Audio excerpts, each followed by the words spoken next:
Marc Lesser, it's such a privilege to be talking with you today. And I'm so excited for this conversation because everything you do just seems so up my alley.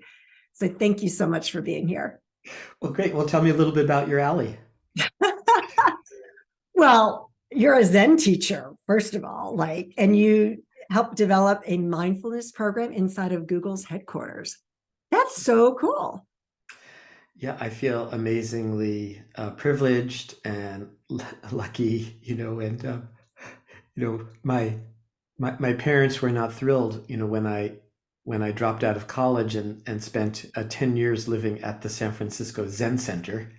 But they were much happier when I went back and got an MBA degree and ended up starting some companies. And yeah, then uh, it was really like that was a life changing. I still remember that phone call of, "Hey, you interested in helping to develop a mindfulness program for leaders inside of Google?" It's like, yeah, that sounds like fun, and it was life changing.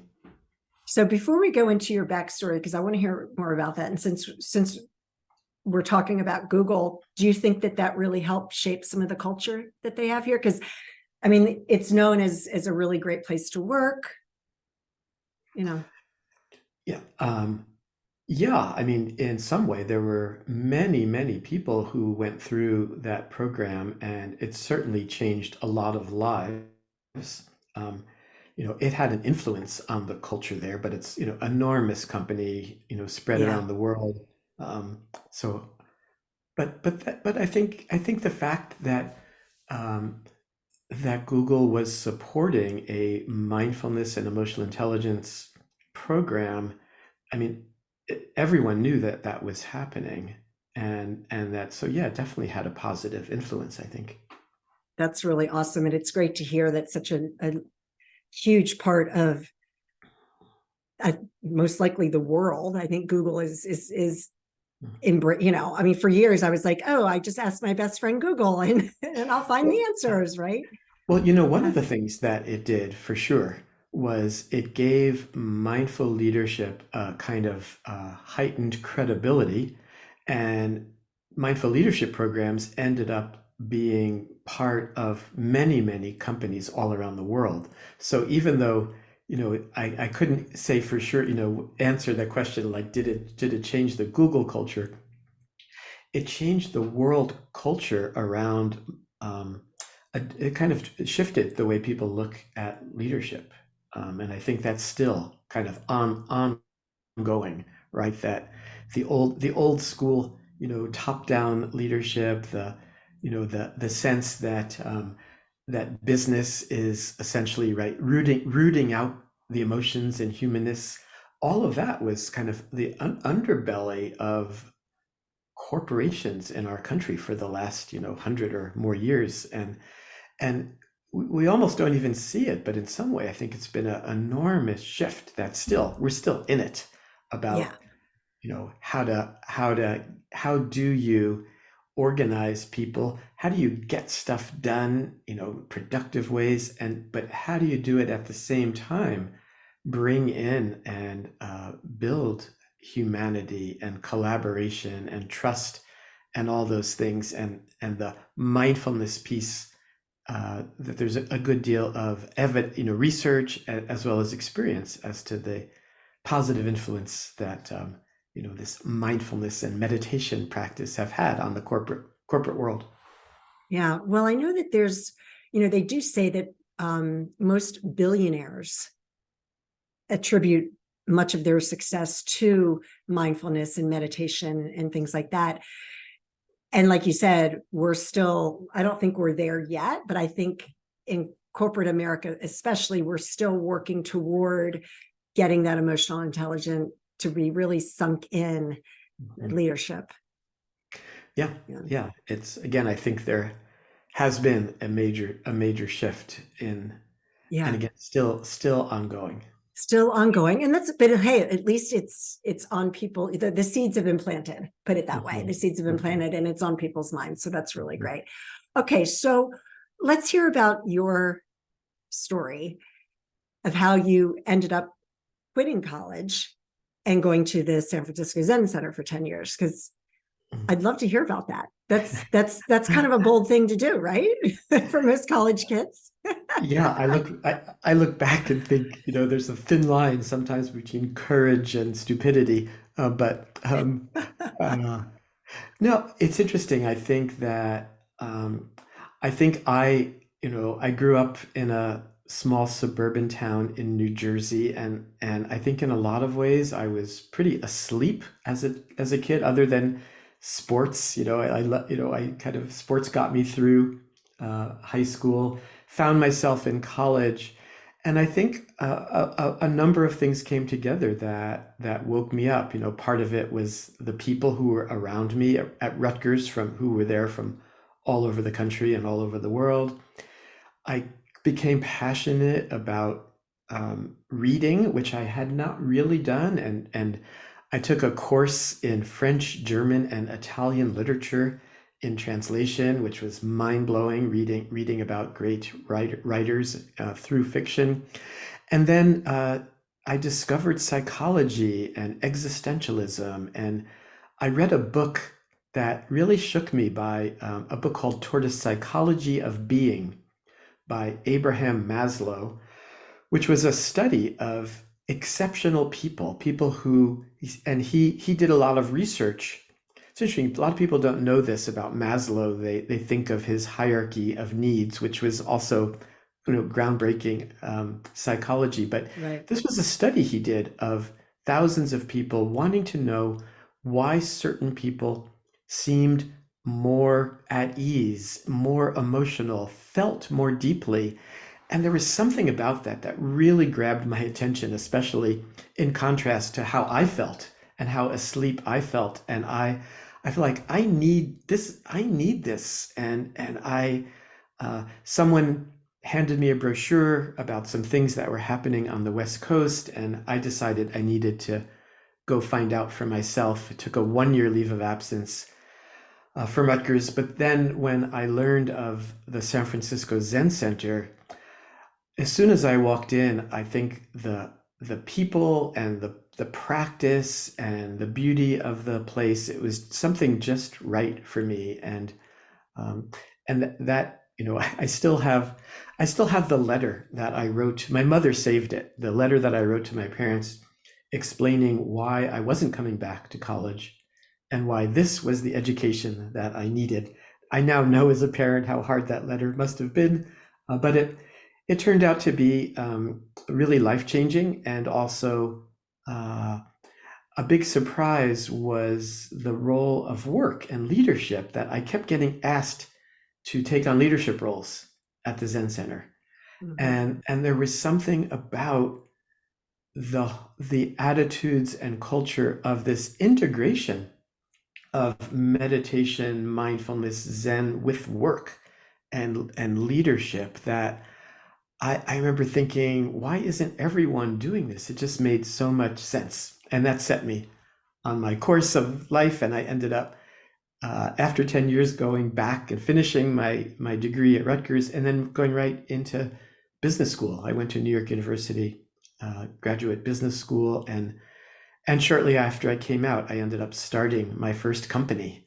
I started a company that made greeting cards and calendars out of recycled paper, Oh, and we nice. and we were licensing the words of the Dalai Lama and Thich Nhat Hanh and others, and that was I learned a lot about leadership. That, and again, all of that I think paved the way for the work that I then got to do at Google. Wow. That's really interesting. And I have to ask this question. So we're gonna regress for a minute. What did you say in the letter to your parents?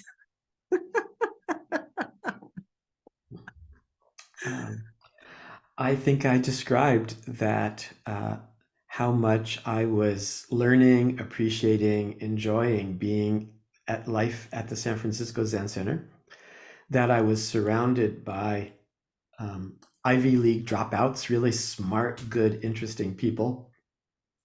I mean, they did, I think it was before that letter, they sent out a friend of mine to rescue me from the cult. of the Zen Oh Center. gosh. Of course, my friend ended up becoming part of the Zen Center as well, so that didn't work out for them all that well. But yeah, I think I described the best that I could, that there were some big needs and gaps that I felt in my own being, in my own life, in my emotional education, that this Zen practice was providing, that college wasn't for me. Wow. So they eventually threw their hands up and were like, okay. Yeah, I mean, it helped. They came out and visited, and so They got to see they, that it wasn't a cult and that it, yeah, yeah. they even came at the time I was living in the Zen monastery in the mountains in California, a place called Tassajara, which happens to be extraordinarily beautiful, and has great food, and natural hot springs, and they kind of, like, they kind of got a whole different sense, even without understanding or knowing anything about Zen practice or meditation practice, just the place, the vibe, the feeling, how there was a sense of there was a feeling of kindness, and the way people treated each other, and the mutual sense of respect that was, I think, part of Zen practice that they could feel and see. Nice. Well, that's really great that they were supportive, because I know my son's a senior in college, and he already has a job offer Uh-huh. for when he Yeah. finishes. Yeah. And he's kind of hinted a few times, I wish I could just start working. And I'm like, just get the degree, just Yeah. finish the Yeah. degree. Yeah. Well, well, I'm gonna tell you the story. It was always hard for my father, especially. Like, I think Mhm. he really had a different aspiration for me, and it was hard. But I was still living at the Zen Center when I got a call from my mother saying that my father was quite ill and was dying of cancer. Oh, And geez. I went back. I left the Zen Center and flew back to New Jersey, and there was a way that I was able to be with my father. There were, at that time, there was a lot of people weren't telling him what was actually happening, and he was confused and disoriented. And I had some really great support system that helped me, uh, take a little bit more control of the situation and work more skillfully with him and with the doctors, and have some real meetings and conversations with him. And at one point, he looked at me and said, I don't really understand what it is you're doing at the Zen Center, but whatever it is, keep doing it. Oh, And it was really again, yeah. I think I wasn't aware of my own changes myself, but seeing myself through my father's eyes, I was like, oh, this is Yeah. really having a big impact on me, and allowing me to show up in a different way, and allowing me to show up in this life and death situation with my father, and to meet my father Yeah. in that way. And in some way, there are many, many ways to talk about, mindfulness or leadership, but in some way, it's about cultivating the ability to really meet ourselves and to really meet other people in a much more profound, full way. Yeah. Because, you call it Zen. For me, it's all the same thing. We're just coming at it from a different angle. You're in alignment because your vibrational frequency is at a higher state. And and when you raise your vibrational frequency, people are going to react to you in a different way Mhm. because you're showing up differently. Yeah, yeah. To me, Yeah. Zen is a kind of code word for how to be a more full functioning human being. Right. And right, and that's and in the Zen, and of course, there's a whole rich tradition that of thousand, of a thousand or more years in the Zen world. But what I like about Zen is it doesn't care about Zen. It wants to get rid of it. What it really cares about is human beings, and how and life, and how to be more uh, compassionate and connected and full functioning. Oh, love it. Love it. Love it. Love it. So you have a book out that's called Finding Clarity. What what was the driving force that you felt like I have to write this book? Yeah, much of my day job is I do coaching and consulting to all kinds of large companies, small companies. But a client who has been one of my main companies that I've been working with is a socially responsible bank whose Hmm. mission is to change capitalism and how, the right use of money. And in working with this bank, I mentioned the term, somehow it came up around accountability and compassionate accountability. And they just completely have adopted it as the kind of culture that they want to create. High accountability, high alignment, uh, high, measuring results, and at the same time, trust, care, and compassion. And out of that work, I began developing this ongoing training programs called Compassionate Accountability. And the book grew out of that work. And of course, I realized that the same kinds of themes and practices also apply to all our relationships, our families, and it's really about uh, effective and caring relationships in all aspects of our lives. I love that. Now, for those listeners that are scratching their head, can you just elaborate a little bit more on compassionate accountability? Can you Yeah, just explain sure. how that Well, works? yeah. Well, let's start with accountability, right? Well, Right, what's interesting is generally people don't like accountability has this sort of negative connotation, right, like hold, it's like this harsh being held accountable. right. But really, accountability, maybe the word that I like, maybe that's a gentler word, is alignment.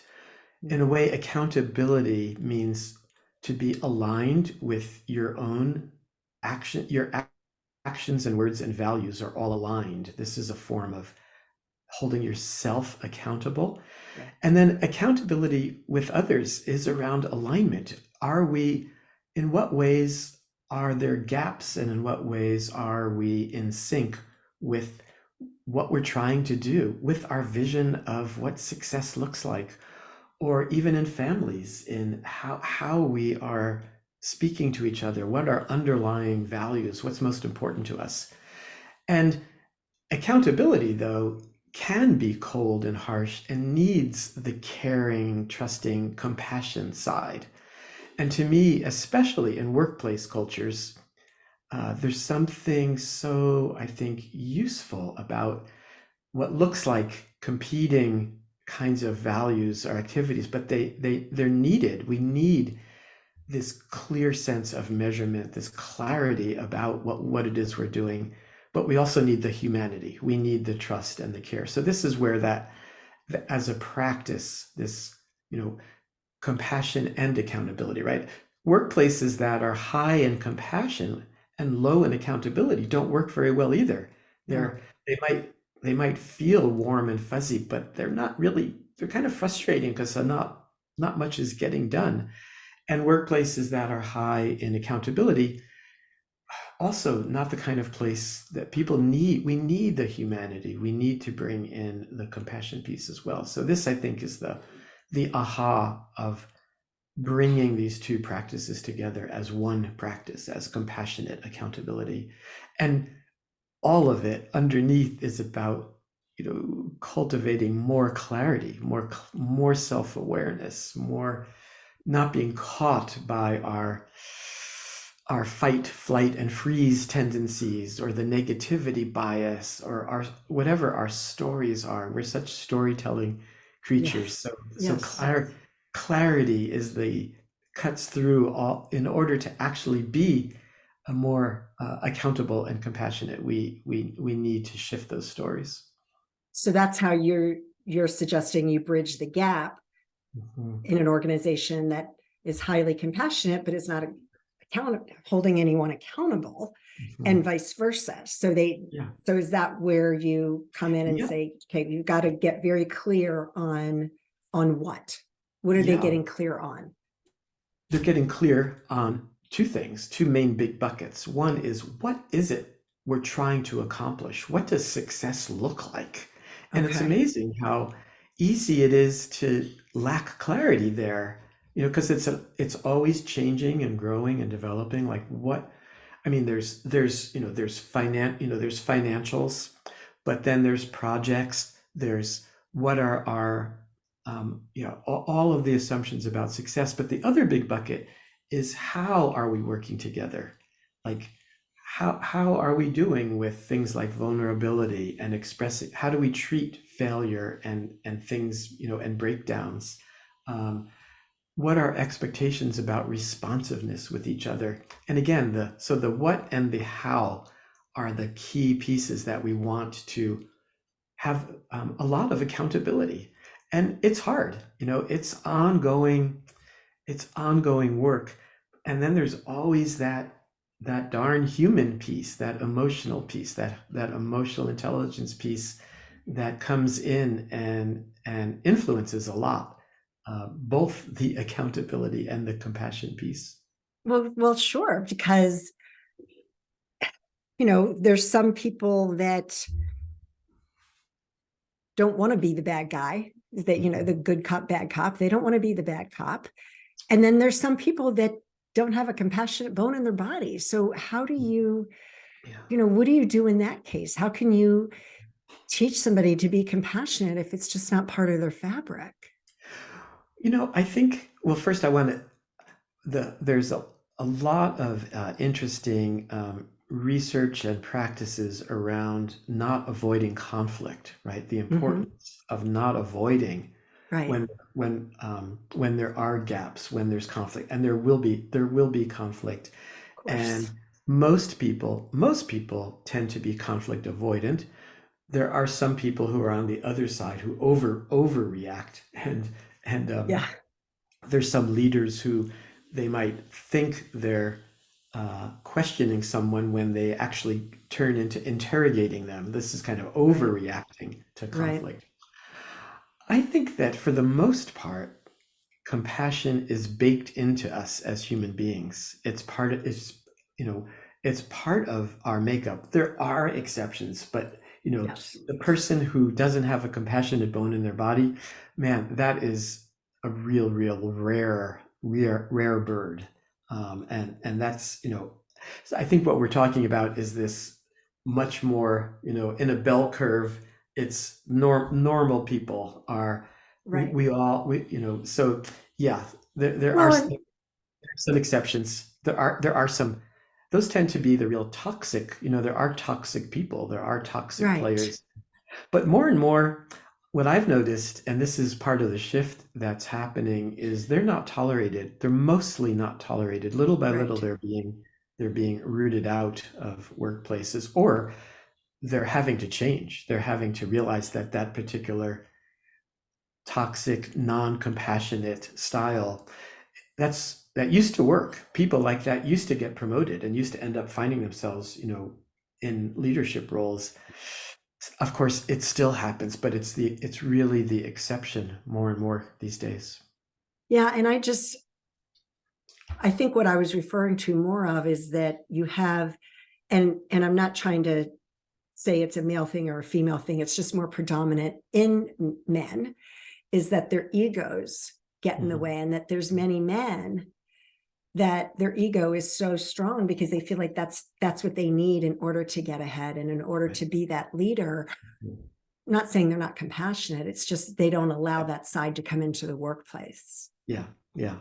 Well, this is I think, why why mindfulness practice and meditation practice are the secret sauce to, Yes. because they get right to the ego again, whether it's the male or the female ego. Um, yeah, and that, and ego is essentially a defense mechanism. Yeah. You know, I'm often quoting a scientist at Google who I became good friends with, who said, we humans are descendants of the nervous apes. The the apes that were chill and cool, they all got killed. It was the ones who were really adept at scanning for threats. And we humans have inherited those genes. And this is, I think, we're so sensitive to any time we're threatened, and we also have, most of us, well-honed inner critic, that we're scanning Mhm. for threats internally and externally.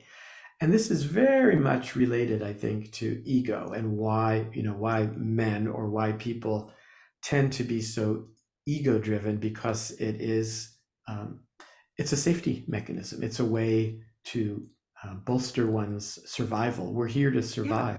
Yeah. So it takes some practice. It takes practice to Yeah. notice that, and also to realize it doesn't work very well. It's not a way of building trust or connection or collaboration in the work world, which have become more and more essential to getting stuff done.